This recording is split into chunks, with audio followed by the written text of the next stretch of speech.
Go. All right, everyone. Welcome back to another episode of the Eat Sleep Fantasy Football Podcast. We've got another special episode in store with you today. We've got Jimmie Maverick back. How you doing, Jimmie? I'm doing fantastic, man. I got to say, I am excited that I finally get to draft some teams this weekend. Yes, it has been a lot of teams have already started to draft, and I'd say a little more than half of leagues have already drafted. But this is still another big fantasy football draft week and weekend, and so we're going to be doing another mock draft here today using your website, fantasyfootballmaverick.com, and your software, your algorithm, your baby that you've created in My Perfect Fantasy Draft. We're going to be using that to help us do a mock draft. But this mock draft's a little bit different. The scoring is, we're going to keep it really real. And tell us a little bit about this, because we're kind of mocking for a league that you're going to be doing, right? That's right. Tomorrow night, I've got a draft in a high-stakes league. It's the Fantasy Football Players Championship League. So what it is it's a PPR league, but they give 1.5 points per reception for tight ends. There are two flex positions, not super flex, just regular flex positions, along with 2 running back, 2 wide receiver slots, 1 tight end slot. So the availability of viable players is greatly increased. The tight ends especially, huge boost with that extra 0.5 point per reception. So We'll have to look at that. And we're going to use, My Perfect Fantasy Draft to help us pick players. And I actually have created a PPR with tight ends getting 1.5 points per reception list. So let's go ahead and start that.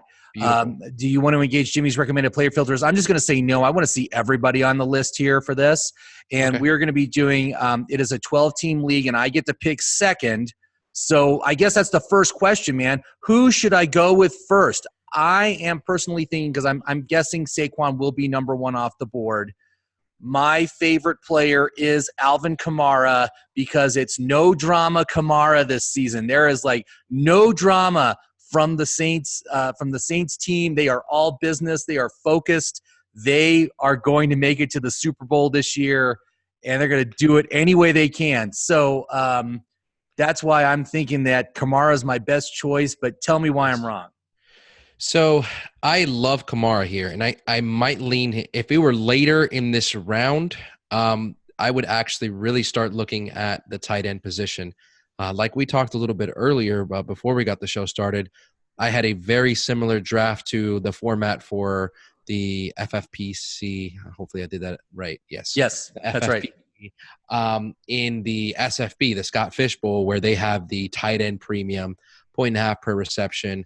If I'm not mistaken, they have an additional bonus for tight ends for first downs.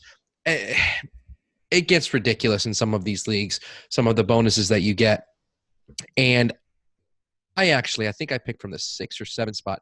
In the first round, I took Travis Kelce. So I went back and I looked at some of the stats from last year, and Travis Kelce finished pretty close, to scoring for a lot of the top wide receivers, right? So you just take that.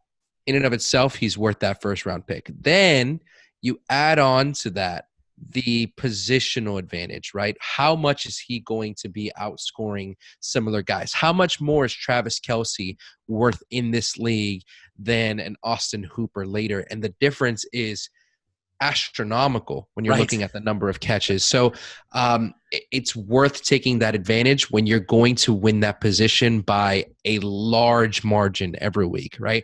That's why a lot of times we wait on quarterback, because you only need one. And the positional advantage is maybe a point, 2 points every week. The positional advantage of having Travis Kelce is going to probably be double digits every week. And it's a position that we might be able to flex. We might be able to do a lot of things with. So it's super valuable in this kind of league. And this is a big kind of league. This is, starting to get into the big money. It's a big, kind of promoted thing out there. I know it's big with the football guys and other people that we collaborate every once in a while. So this is a fun format that you're doing here. And I think Travis Kelce is very valuable. That being said, I love Alvin Kamara, and he's my pick.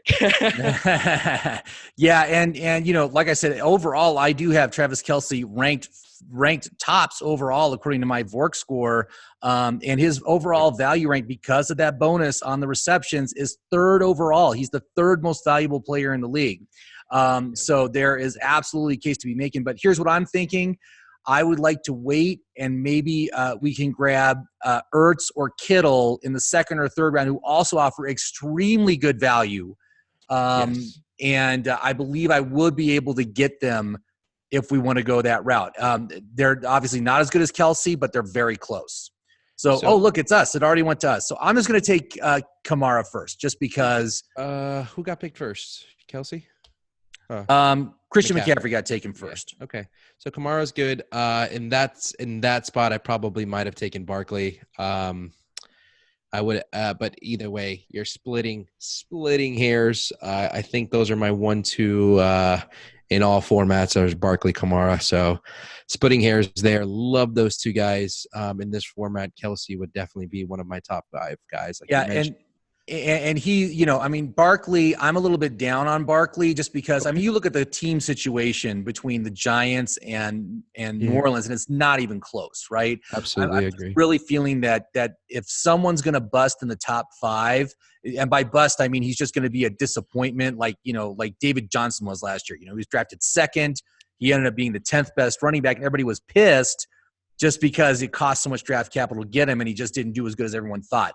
I just have a feeling that that's going to happen to Barkley this year. I don't have any fears like that about Kamara. He is so damn good, and that team is so good, we don't have to worry about it. I love what you said. Go to the second round, you can see Zach Ertz is the top pick for this round, and you can see Zach Ertz, his value rank is 13th overall because of the tight end bonus. So he is extremely valuable, and I love the idea of going with Ertz. He is actually being picked 28th overall in this sort of a league, and I'm going to kind of restrict ourselves on the tight ends that we're going to have to take them when the app recommends it as opposed to when they're actually available on the board, just to reflect that people are going to be taking tight ends earlier. This is where the app becomes useful because people are probably not realizing how valuable tight ends are going to be in your draft. And then you bring in the software, which, if you go back and look at, I'm going to use SFB because that's what I know, and you're doing the FFPC.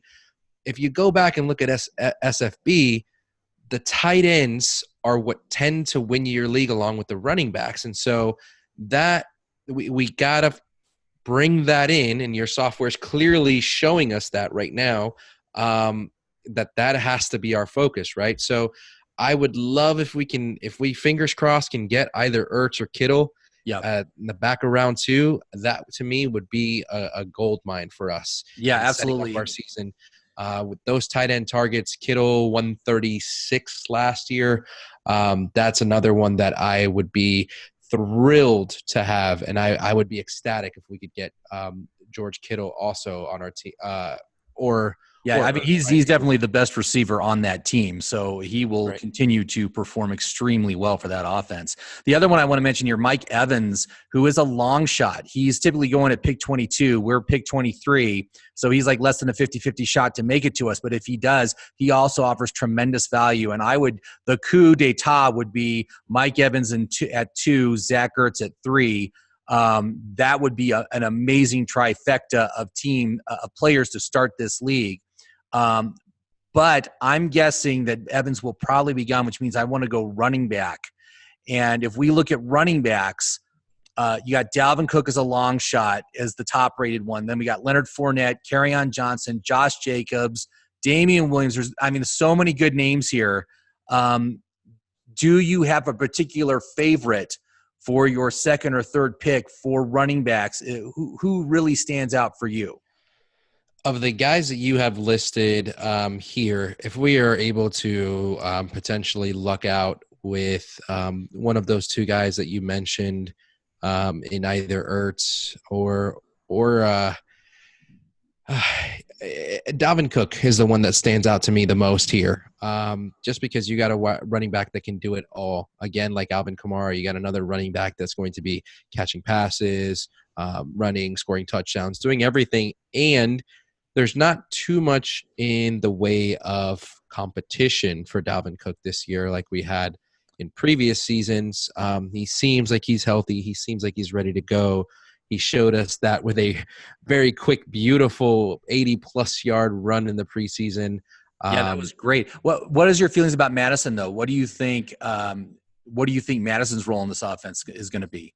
So I really feel like Alexander Mattison's role is really just a relief role. He's just there to make sure that Dalvin Cook doesn't wear down throughout the season, and that's it. It is Dalvin Cook's season. I think they're going to give him the ball and say, take this and do what you can with it. I'm a believer in the Vikings offense, which a lot of people are wary of because of Kirk Cousins. I think they just have so many weapons there that I have no fear that this offense will be able to move the ball and move the ball well. You've just got too much on that offense in Diggs, in Thielen, in Cook to say, hey, this is going to be limited by an average NFL quarterback. I think Kirk Cousins will be good this year. I think he's something that's being underrated. And I'm not worried about Dalvin Cook at all. I like him. And I don't think Madison is an issue.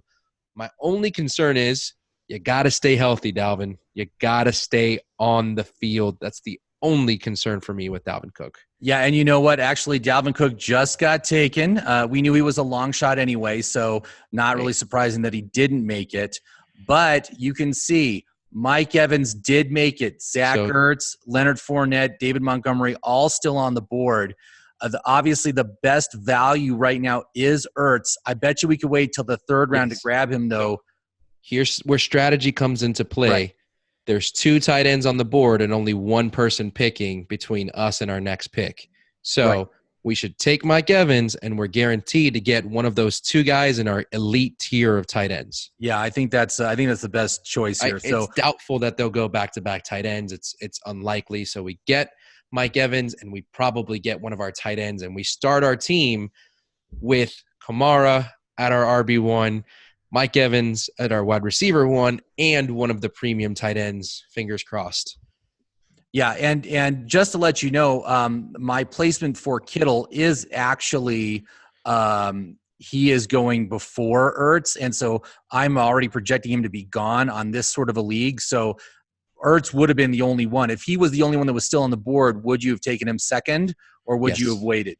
No, I would have taken him second in this. You would have? Okay. Yes. All right. I want one of the top 3 guys here. I almost always shy away from tight end, except for in this format. Right. This format, I'm getting one of the top 3 guys almost guaranteed. And I got to say, going with the elite running back, elite wide receiver, elite tight end is a great and very viable strategy for fantasy. I have won 2 championships in the past 4 seasons using that strategy, and those teams are hard to beat. They're very competitive. Just because you have the advantage at 3 key positions. It's a good strategy for auction as well, right? Spend a little bit more to get those 3 elite guys, and then fill in your roster later with guys who maybe you would have reached for a little bit in a snake draft, but you can get at a value in an auction draft. So Right. Now, we're heading into the 4th and 5th round. I think we got to go back to running backs because, again, they just thin out so quickly. And you can already see that, who are the best options. Well, Kenyon Drake, who's injured, and I really don't want anything to do with him right now because there's rumors that he might be traded to Houston, right? That's one of the things, like trade bait for Clowney. But Marlon Mack, who slipped substantially, man, he's fallen nearly 20 points on draft position because of the Luck retirement. I love that because I love that offensive line. I think that team is still going to be very productive.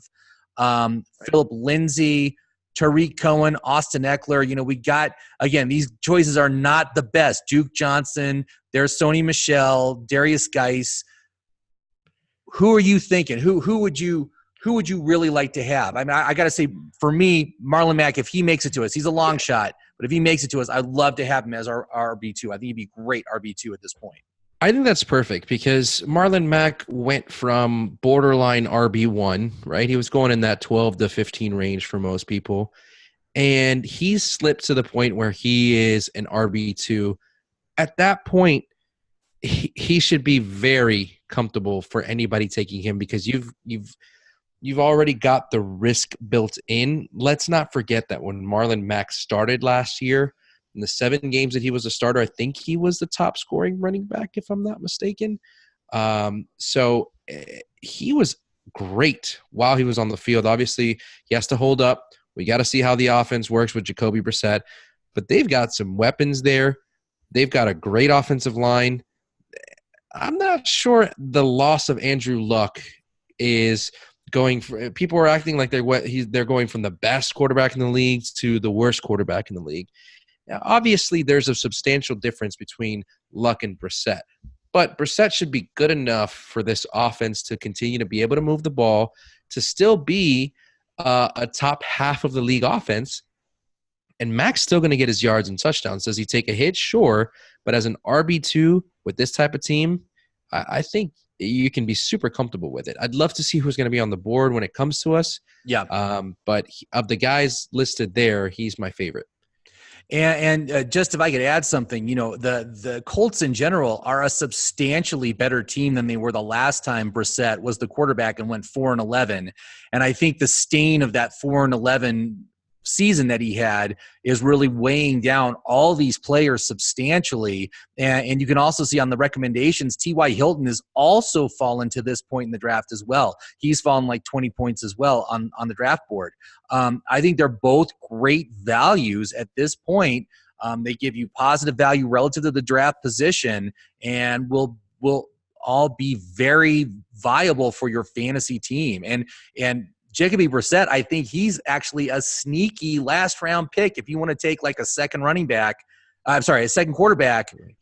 he might be a great choice for that. I mean, the coaching is so much better. The team is so much better. The offensive line, the defense, all the skill positions improved. Everything is better on that team than it was 3 seasons ago. So I got to say, you take advantage of this stuff when it comes to you.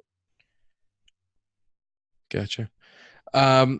Do you factor in where do you go with risk here on your second running back, right? Because you went on your first running back, you went solid, no risk. There's no risk at all with Alvin Kamara. Right. How do you feel about risk at your second running back position? Let's say Melvin Gordon was still on the board, which he's not, but let's say he was on the board. How risk averse do you feel when you kind of already have some of the pieces in place, but we're in round 4, let's say? Are you taking him there?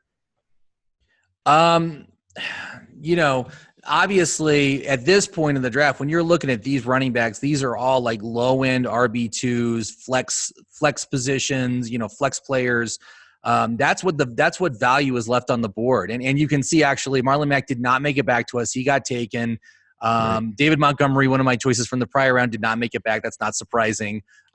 Huge gap. But look who's left. So you got Sony Michel, Kenyon Drake, Duke Johnson, Philip Lindsay, who I do like. I think Darius Guice maybe has some upside. Sony Michel's such a risk. I mean, the New England running backs, how Belichick plays that position, and how he screws fantasy players every way he can. So do you begin to look at other positions here? Because for me, there's no like amazing standout running back there. I do like Sonny Michel because of, I think the volume of touches for the running back position for New England will be much higher than what we're used to. And so that will mitigate kind of the unpredictability of game plan. But do you start to look at some of the other positions and see where can we get the most value, especially since we started with 1-1-1?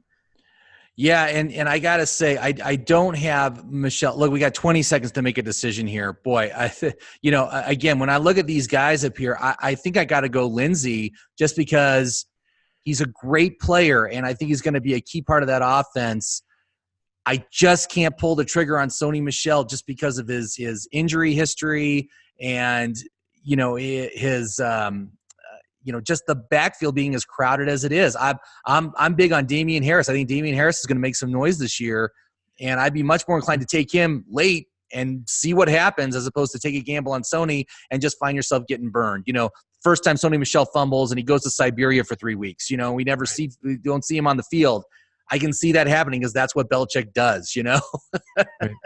Right. I'm a believer there. I do want to talk a little bit about the wide receivers and what other positions are on the board, because there's a couple guys there. And there is, still a standout quarterback, right? Mahomes on the board. No, he just got taken. Oh, man. Got taken the pick right before us, unfortunately. Yeah, I mean, that would have been actually not a bad pick for the 5th round. But I think we could go back to wide receivers. If we look at the wide receivers real quickly here, as we got to make our decision, Tyler Boyd, T.Y. Hilton, they both offer top 40 value, and we're at pick 50. So that's like a full round of value from those guys. You got players like Jarvis Landry, Sterling Shepard. Their reaches, they will probably be available in the next round. Hilton and Boyd are the two choices here. Even with Brissett, I do like Hilton. And you look at value and VORC score, they're back-to-back on your software. So it's really just a matter of who you like more. I think we got to take Hilton. I think we got to take him right here. Yeah. Yeah. Let's go ahead and we'll draft him. Okay. Yeah. Awesome. Let's move on. Let's go on to the 6th and 7th round here. So 6th and 7th round. Here's who the app is recommending: Jarvis Landry, Austin Hooper, Baker Mayfield. Austin Hooper, going back to tight ends, tight ends, Austin Hooper, he's not a guy that I would normally consider, especially this early in the draft. But because of that half-point bonus on the PPR, his value rank is 60th overall. We're going to be at pick 71 on the next pick. That's good value. He's a good value option at this point in the draft. Yep. And certainly comparable to a lot of these wide receivers that are available on as well. Just looking at his stats, 1.5 extra points per catch. He caught 71 balls last year. That's huge. That's a lot of catches. It is. So, it makes a big difference. I think people tend to underestimate the impact of just a small change in the point schedule, going from half-point PPR to full-point PPR. You think, it's not that good. Doesn't make that much of a difference. It makes an enormous difference in the value of the players. And the value ranks on my app just show it just straight up that, that's what you need to look at. We could also look at running backs on this round. You can see like the best running backs. We got Coleman. We got Eckler as a long shot. I actually like Eckler as an option just because the potential Gordon holdout, which I do not think is going to be resolved by week 1. I don't think that's going to happen. But you look at players like Freeman, Hines, McCoy. These guys offer terrible, terrible value in this league because they don't catch a lot of balls. And someone like Royce Freeman, value rank 134. We're at pick 71. That's a terrible choice. Just on value, you're losing all sorts of value by taking someone like that. Yep. That's the name of the game, is finding value and making sure that you are not losing value throughout your draft. If you're losing value throughout your draft, you're already behind the game starting your season. So that's the whole point of your software. The whole point of this algorithm is to make sure that when you're going through the draft, you are getting value and that you are ensuring your team. It's a numbers game, baby. Like, you got to make sure you're setting yourself up for success. And obviously there's a lot of things to consider, and fantasy can be kind of a crapshoot, but not really. It's a numbers game. Most of the time, it's going to fall somewhere within the, that spectrum. I like to kind of, this is perfect because we have like a little bit of a disaster scale now that there's a hurricane barreling towar's my state right now. Oh, that's right. Oh, geez, man. I'm going to use fantasy algorithm here. It's a cone, right? There's an outcome that this is the highest extreme, this is the lowest extreme, and our projections are in the middle of that. And that's kind of how your software and fantasy football analysis in general should work. We want to get the best values. Here's the range of outcomes for these players. And most of the time it's going to fall within that range. You got to play the game. You can't run based on outliers and take things to the extreme and not get values, right? You play with the values, be water, flow with the draft, and most of the time that'll win you your leagues. Yeah, absolutely. I hear you there. So I just checked. Eckler is gone, but I did queue up some players. So I queued up Shepard and Landry for wide receivers, Hooper as a tight end, Yes. Vance McDonald as a tight end, and Tevin Coleman. So these guys are all relatively good value, but Tevin Coleman, again, not great. You know, his value rank 97th.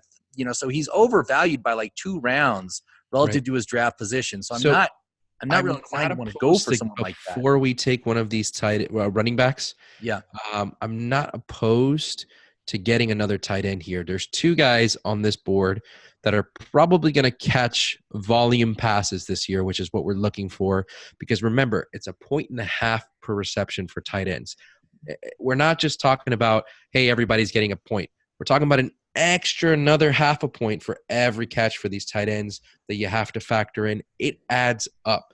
So if you're talking about, you're talking about for a guy last year like Austin Hooper, that's an extra 37, 38 points that he was going to get.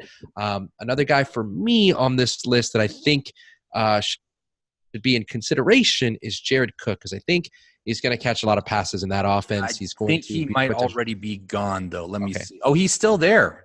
Boy, yeah. Okay. If he makes it to us, that's going to be a steal because he was supposed to go in the prior round. Yes. 68 catches last year on 101 targets. I see very similar numbers there, but I think you factor in some additional red zone looks for him in that offense. I think might be it might put him slightly ahead of Austin Hooper in this format for me. And he just got taken. Of course he did. So I'm not surprised. You know, if we wanted Jared Cook, we should have taken him on the last round is what it comes down to. That's fine. But you're right. I mean, his value rank is 62. So it's not as good as you would think. Relative to the draft position, it's not very good. So Austin Hooper has as much value as he does in this format because, you know, Cook will probably catch more yards, but Hooper will probably catch more passes. So correct. Yep. So we could totally go with Hooper here. Nice value. We get nearly a full round of value because we're at pick 71, and you know, his value rank is 60th. So by looking here, Hooper, his value rank is 60th. So yeah, it's like a full round of value by taking him. In this format, I love playing Hooper here at our first flex, and then we'll be very flexible with our other flex position. I'm sorry to do that. I apologize. And we'll just see what's the best value that comes to us. But it seems like Austin Hooper is probably the best one here. I'm all for that. Is it our pick? Just about. So where do we want to go from here? So again, you know, the running back choices are not great. Wide receivers, though, we do have some good options. You know, wide receivers, Jarvis Landry, value rank 57. So again, good value relative to the draft position. I like it. Is Shepard still on the board? Oh, I'm sorry. I'm sorry. Jarvis Landry's gone. Shepard is still on the board. So Shepard's value 61st. So again, very, very good value. Robbie Anderson also is a good choice. What about the running backs on the board? I just want to take a quick look. I want to see what your score is for guys like, oh man, did he just go? Did Tariq Cohen just go? Yeah, Tariq Cohen did just go. Oh, and Sterling Shepard just went too. Oh, look, Landry is still on the board. Okay. Landry's a great choice. Good value there.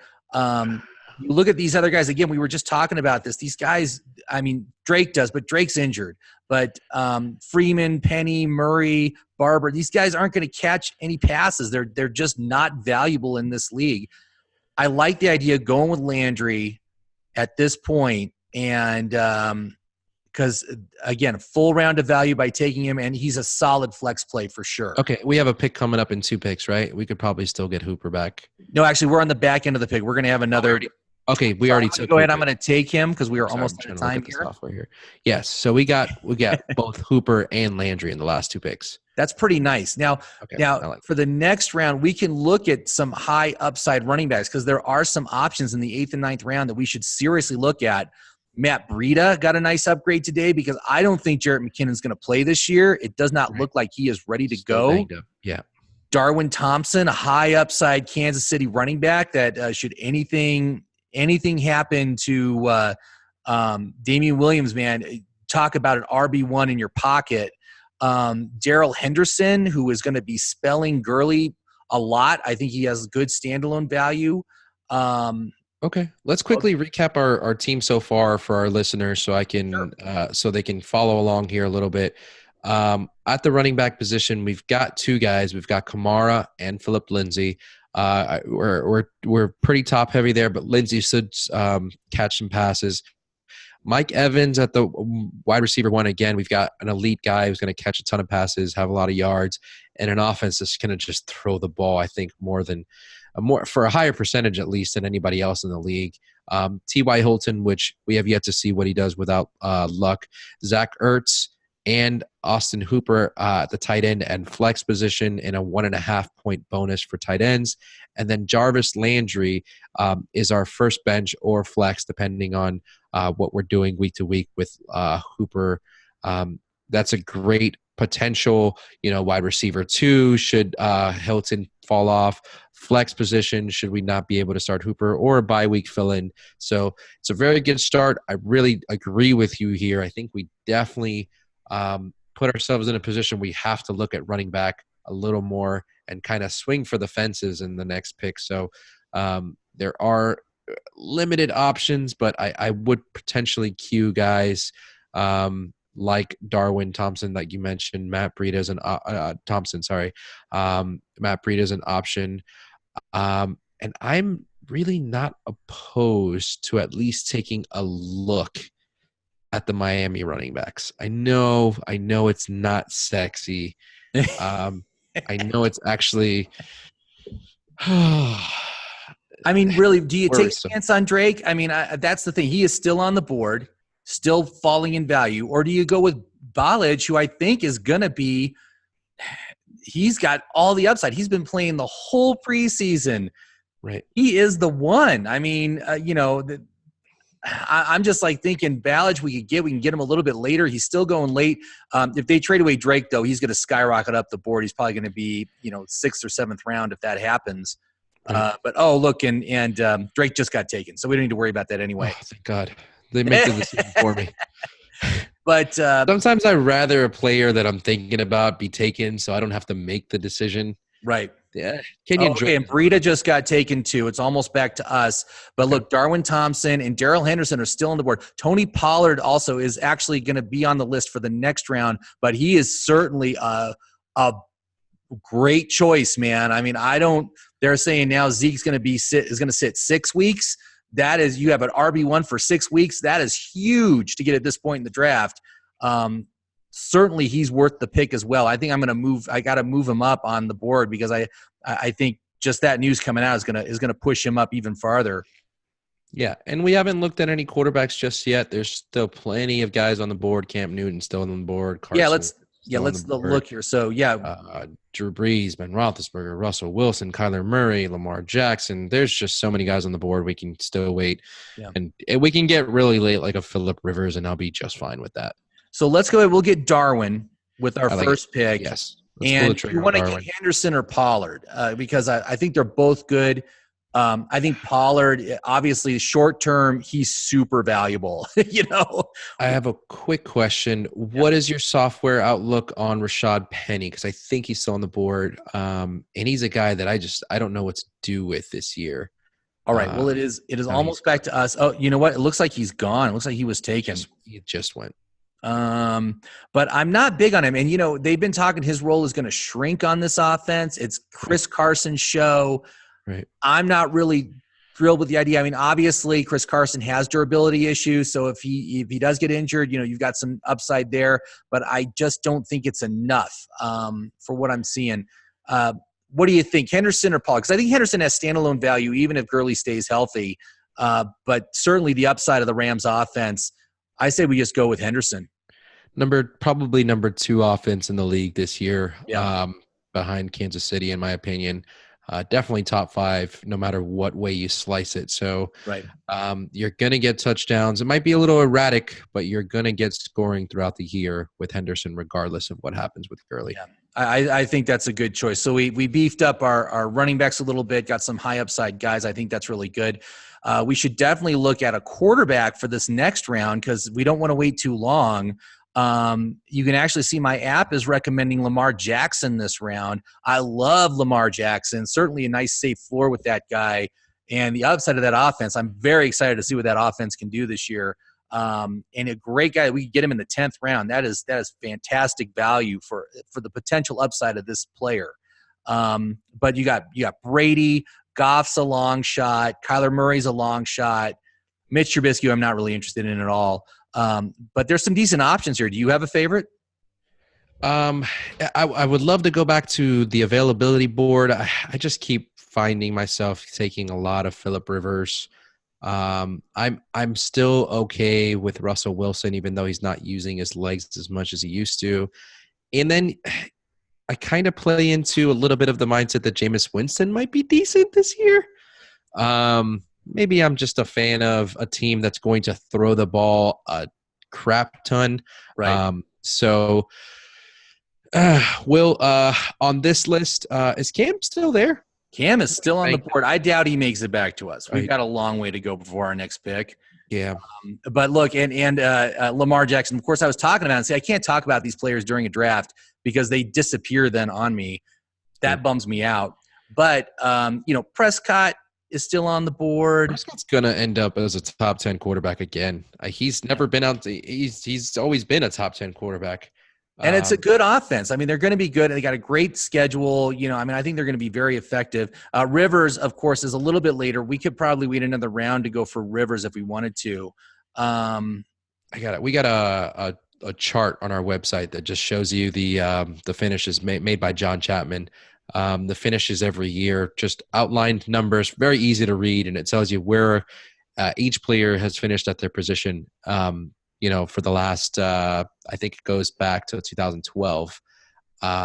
Dak Prescott, in his 3 years in the league, 6, 10, and 10. He's been a top 10 quarterback 3 straight years, and he's never drafted there. Right. And I think that could be a good option if he makes it back to us. I just put Ballage and Terrell Williams also on the queue.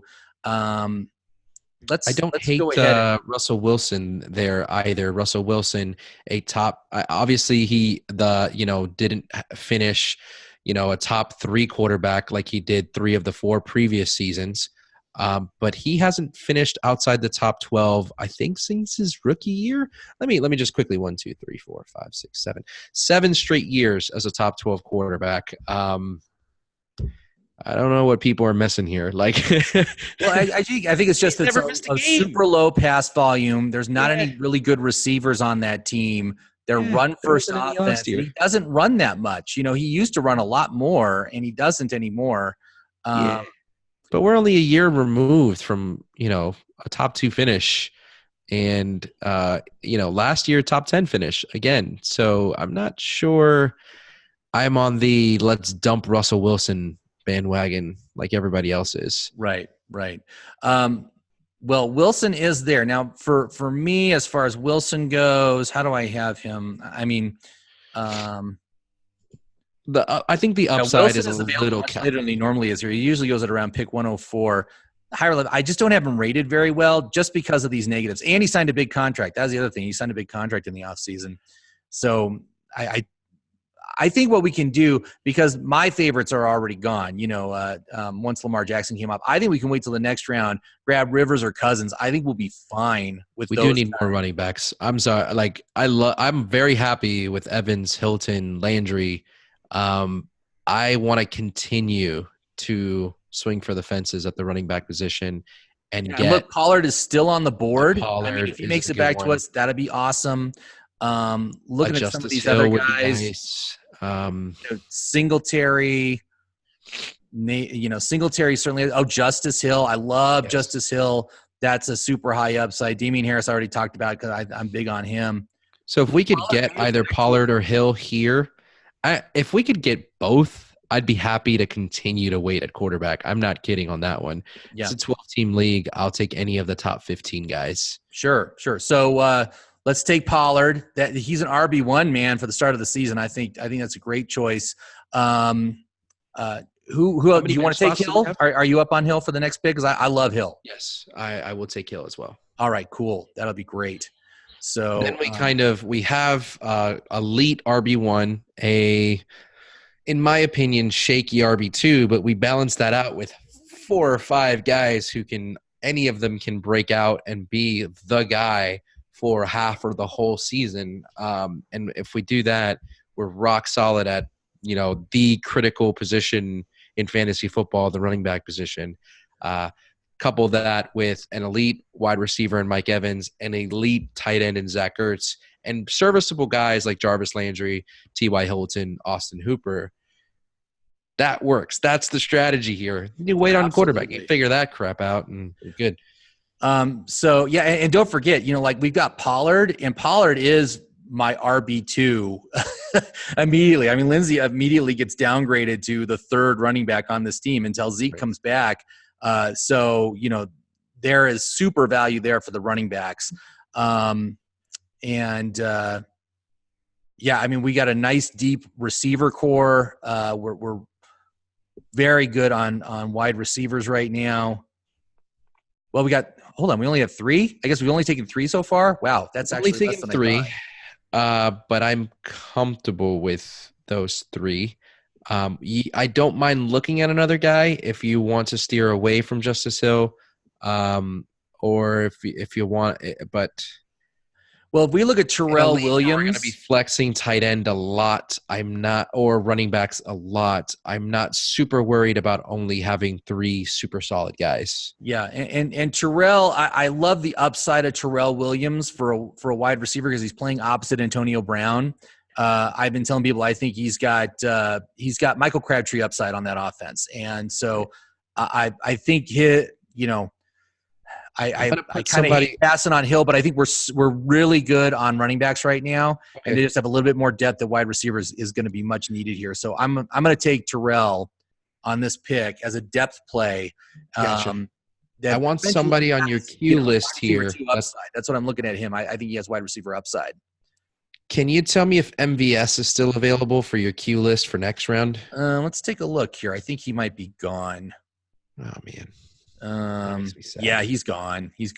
We would have needed taken him. It's all right. Yeah, he was on your software for last round. But was for wide receivers. Let's see. Oh, yeah. Yeah, he was gone at the 8th, 9th pick. So, unfortunately. Yeah, but that's all right. I mean, the 4 receivers we got are great receivers right now. I'm very happy with that crew. So we definitely need to get our quarterback. So let's get our quarterback queued up. And look, Russell Wilson is still on the board. Still got Winston on the board. Rivers on the board. Oh, no, he's gone. He's just gone. But Rivers and Cousins are both there. I think they're both great. 3 minutes, and then yeah. But let's look here, and who knows? Hill might make it back to us. It actually has Hill listed as one of the recommended players in the 12th, 13th round. So he might be back to us. Which would be great.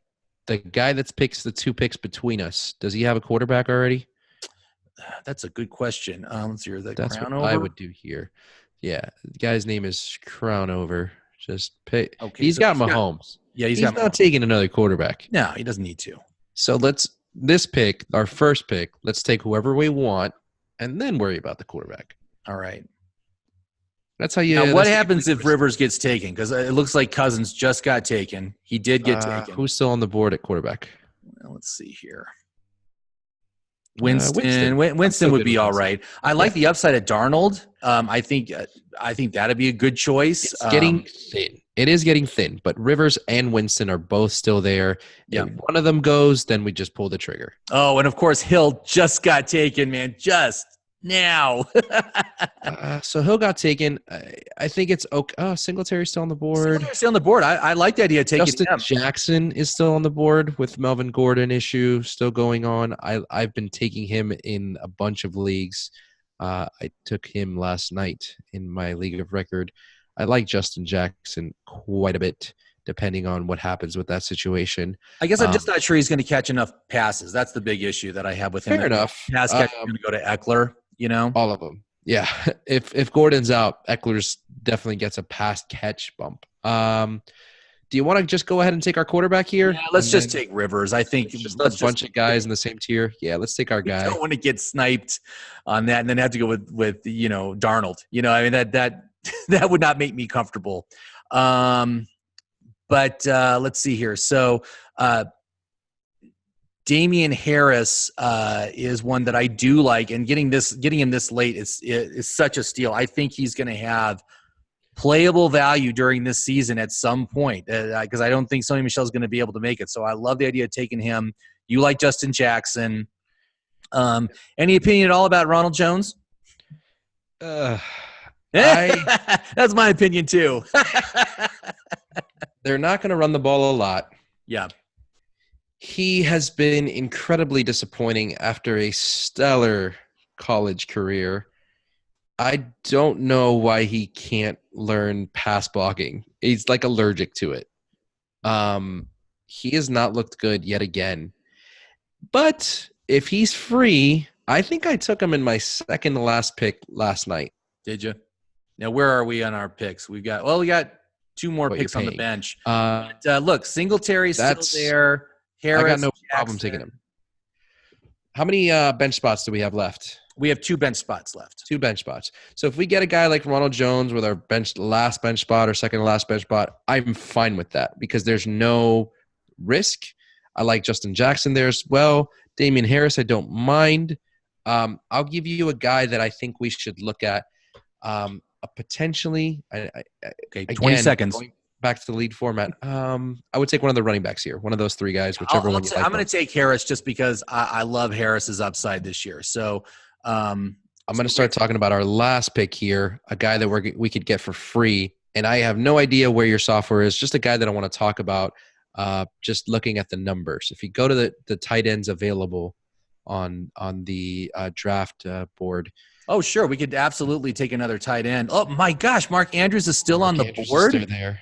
Eric and Ebron is still there, obviously, with what's happened in that situation. Olsen. A lot of those guys might not be here in a league like the FFPC where a lot of people are paying attention tomorrow when you're drafting. Yeah. I'm going to give you a name for tomorrow when it gets deep and you don't know who to take anymore. Okay. Aaron Waller in Oakland. He's going to slide into a position. Obviously, they've got Brown there now, but he's going to slide into a position where Jared Cook had over 100 targets last year. I don't think he'll get that many, but if we're talking about your 3rd tight end in a league where you can flex one and it's 1.5 per reception, yeah, he's a guy that you can take a risk on as your very last pick and could work out. Obviously, there's other guys that are ranked way ahead of him still available here that I would probably take here and take a 3rd tight end and see how that works out. Now, isn't Waller a rookie, though? That's a good question. I don't know, actually. I think he at the availability of targets and not his actual talent. That's a good question, man. Okay, hold on here. I can look it up. I don't believe so. No, it's okay. It's his 4th season. Wow. Okay, so it's a guy that's been in the league for a long time. You never heard of him before, right? Yeah. I don't think he's ever done anything, but he's the he's kind of their like. I think he got sniped. Yep, he got taken. Reed got taken too. Andrews, I feel like they can hear us talking. Obviously, people are looking at the tight ends here at the end because there's so many on the board. Now, I do not expect this to happen in the draft tomorrow because these players are so valuable. I mean, Olsen's also a great choice at this point in the draft. Just huge value at pick 167 with that catching bonus. Chris Herndon is another one that I've actually been targeting. I mean, obviously he's suspended for the first 4 games, but he's a major part of that offense. I think he's going to step right in once that suspension is over. He's going to be very effective on a week-to-week basis. Right. Okay. So, I mean, what is your projections here say for the tight ends still available? Ebron, Olsen, Herndon. Well, you know what? I'm just going to exit draft mode. We'll just look at the tight ends. So Olsen's value rank is 95th overall. That's why I don't expect him to be there. Ebron 110th overall, so he's not that great. Jimmy Graham 87th overall. That's pretty good. See, Waller I have at 138th with this scoring system. These guys aren't really thrilling me because of that. I would take either Ebron or Olsen here. Herndon's not bad. We got to wait for him to get back. Like I said, I just think that all those guys would be gone. These guys would definitely be gone by this point in the draft with those bonuses. So I'm going to take who I think would most likely be available, which would be Chris Herndon. I'll take him as our third tight end. All right. So let's read out this team as we go. Defense and special teams still. Yeah. So real quick, do you have any particular defense that you really like, especially for early in the season? Ravens is a good one. I got to look at the Chargers schedule, but I like that I like that team as a whole this year. They have a terrible schedule. If I'm not that's I think for me, the Eagles and the Cowboys both have great early seasons that have just like a ridiculously good starting schedule. They play the New York Giants, the Miami Dolphins. They play Washington Redskins. They play some of the worst offensive lines in football. I'm going to take Cowboys. Yeah. Yeah, I love the Cowboys, man.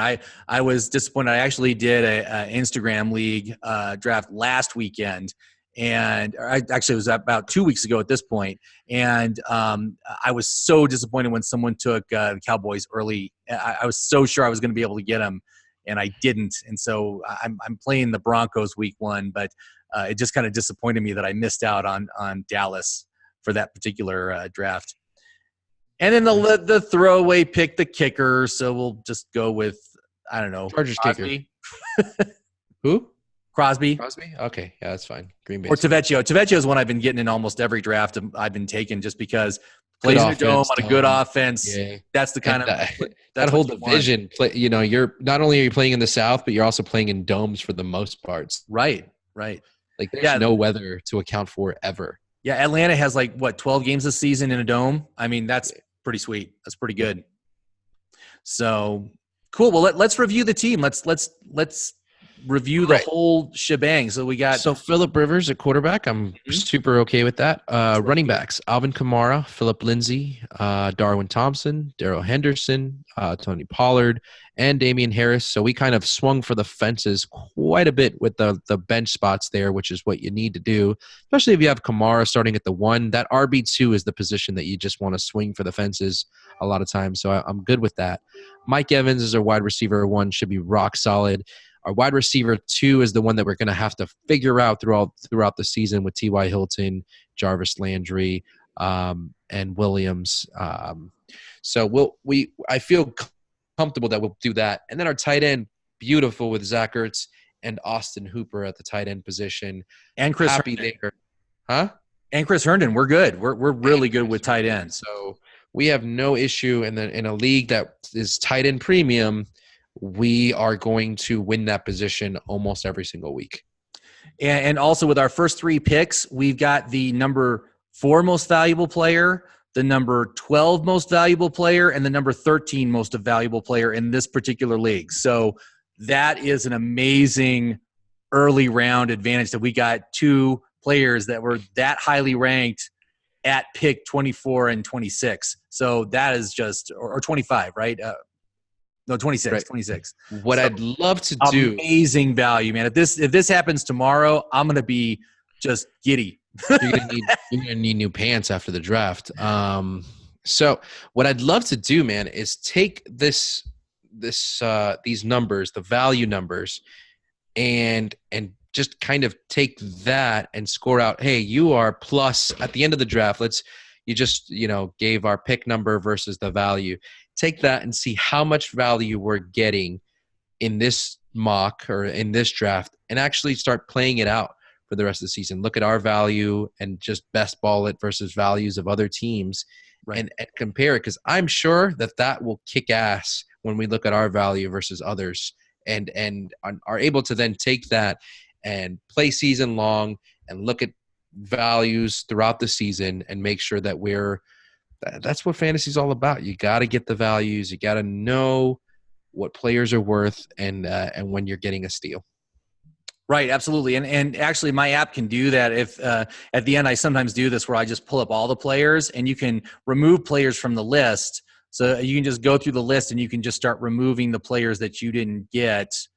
And so if we go to Evans, where are you, Evans? There you are. Evans, and then Ertz. So you can see right there, value rank for, oh wait, I hold on, that's Keenan Allen. That's the wrong one. Wait a minute, let me go to the bottom of the list. Find Evans. Where the heck did you go, Evans? I think you said 12. Why am I not seeing him? There he is. But you can undo it. You can put him back. You can then put him back on the list. But what I do is I just choose all my players. So Kamara, Evans, and Ertz is our top 3 picks. Value rank 4, value rank 12, value rank 13. That is huge value relative to their draft position. So that was an absolute score. And I'm hoping something like that happens tomorrow. But that's all you need to do. It just takes a little bit of time for me to do it, and we're on the live video right now. But I could certainly snap a screenshot and show it to you after after we stop recording. Beautiful. All right, we'll do exactly that. We will be sharing this, all of this, on our social media, on our Twitter at EatSleepFF, on Instagram, on our website eatsleepfantasy.com. But if you want to take a closer look at Jimmie Maverick's software at his website, make sure to check out fantasyfootballmaverick.com. Right there you have his app, the My Perfect Fantasy Draft. You can use our promo code, ESF, correct? Is our promo code that we're using with you? I'll tell you what, I didn't have it active right now, but I can certainly activate it for your listeners. So you can take $3 off the subscription to the app. It's a 1-year subscription, unlimited access. You can use it on as many fantasy drafts as you're in. And it's, as you can see, it has lots of customizable features that you can use, including multiple different league point schedules. You can even create your own custom point schedule, which I have to do for a couple of my leagues. And there's player filters as well that you can remove players based on certain criteria. So you set the player criteria, and if the player doesn't meet it, it will eliminate that player from the list. Very, very handy to do instead of trying to memorize stats of 250 different players. So you just did it. You put the league with a tight end, a 1.5 PPR, like it was no problem. The software spit out, take Zach Ertz here because you're getting a huge value. And that's exactly what we talked about before the draft. And this was this AI was scary enough to to do the right thing right off the bat. So yeah, check that out, fantasyfootballmaverick.com, promo code ESF. It normally would cost you $10. It goes down to $6.95. If you're playing in any type of league that has any kind of buy-in, pay the damn $7 and win your draft. It's so important. I say that success in fantasy football is 50% the draft, 30% managing your team during the season, and 20% luck.